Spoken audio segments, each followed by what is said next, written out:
Dhamtari deluxe TV ने ठाना है शहर की हकीकत से जनता को रूबरू कराना है। धमतरी को स्वच्छ रखते हुए सुंदर बनाने की नागरिक धर्म की जिम्मेदारी रहेगी हमारी सार्थक मुहिम।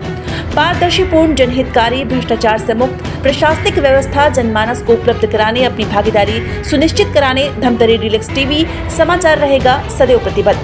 भ्रष्टाचारियों की, राज माफियाओं की साज वास्तविकता की प्रमाणित काज सुधीर गुप्ता के साथ धमतरी डीलक्स टीवी बनेगी बेधड़क, बुलंद, बेखौफ आवाज।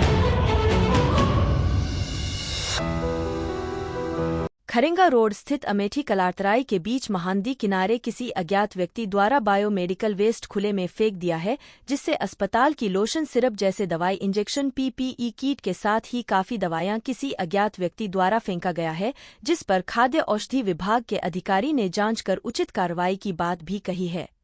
अब यह जांच के बाद ही पता चल पाएगा कि यह किस अस्पताल या फिर किस मेडिकल स्टोर के द्वारा इतनी संख्या में इतनी सारी दवाइयां फेंकी गई है। हमें भी यह जानकारी प्राप्त हुई है कि अमेठी कलारतराई के बीच में नदी किनारे पे कुछ एक्सपायरी मेडिसिन खुले स्थानों पे मतलब फेंकी गई है और उसके संबंध में हमारे द्वारा फ़ोटो हमें प्राप्त हुआ है और हम मौके स्पॉट पे गए भी थे।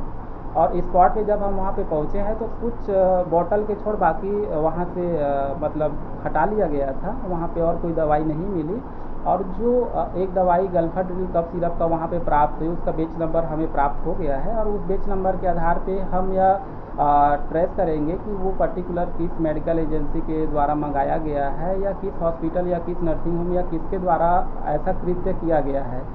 चूँकि कोई भी मेडिसिन जो एक्सपायरी हो जाता है तो उसका एक प्रॉपर डिस्पोजल प्रोसीजर है कि आइदर जहाँ से आपने जिस संस्था से प्राप्त किया है आइदर उस संस्था को आपको रिटर्न करना रहता है, ना कि खुले में फेंकना रहता है। दूसरा, उसका एक प्रॉपर बायोमेडिकल वेस्ट के तहत उनको डिस्पोज ऑफ कैसे करना है, लाइक हैंड ओवर करना है ईटेक कंपनी को या जो ऑथराइज इंसिनरेशन जो प्लांट लगा करके रखे हुए हैं तो हाई टेम्परेचर पे उसको डिस्पोज ऑफ करते हैं।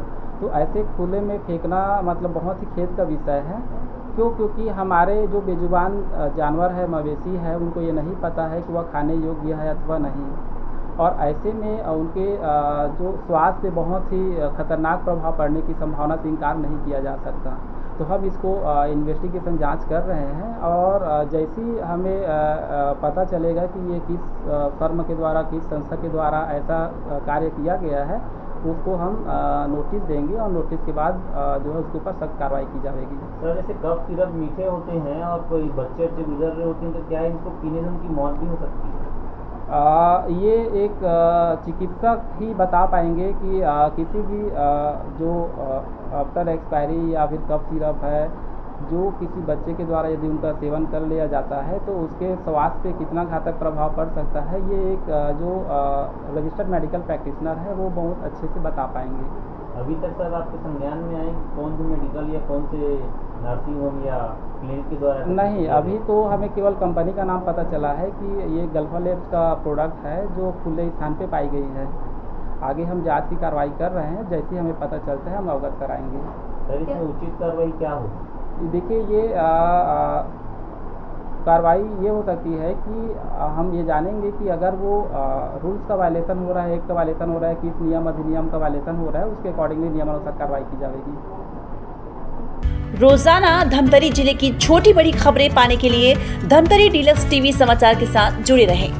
हर खबर पहले पाने के लिए हमारे YouTube channel Dhamtari deluxe TV को सब्सक्राइब कर बेल आइकॉन जरूर दबाएं। इसके साथ ही साथ हम आपको रोजाना धमतरी जिले की छोटी बड़ी खबरों से आपको रूबरू कराते रहेंगे।